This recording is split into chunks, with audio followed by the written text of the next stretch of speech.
You know, if you go back to the earliest days of radio, I mean, jingles were something that came from stores. Stores used jingles as a way to make their station memorable. And that's why radio broadcasters started using jingles. And we still do it today. It's all about getting reported listening for the ratings. And anything that helps you as a listener remember my radio station, that's what I want. A radio station is like a picture without a frame.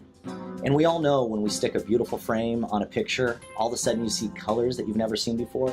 That's what jingles do to a radio station. Our approach is to create real music and influence and drive the listener with that music, make him happy, make him feel part of the station. You don't want listeners to look at the radio and go, what? But you want the jingles to mesh or blend with the music.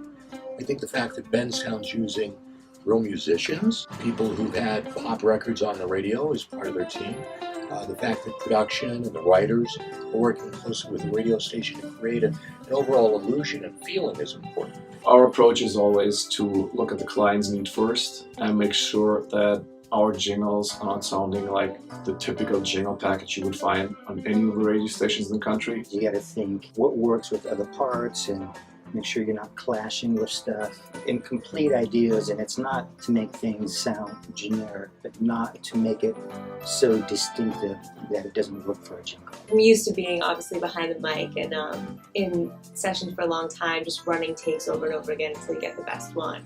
But this was just really interesting to just hone in on that streamlined kind of sound. Working with Chachi and Andy and Ollie and all of the various team members at Benztown's been a really enjoyable experience. They've involved us every step of the way, starting with talking to our program directors to find out what programs they have, what talent they have, what's important to them, a little bit about their communities so that the jingles can be adjusted for those markets, and the logos that they bring to the table fit what the stations may have been using in the past, and that keeps the stations familiar, and yet I think makes it more exciting than any jingle package I've ever heard.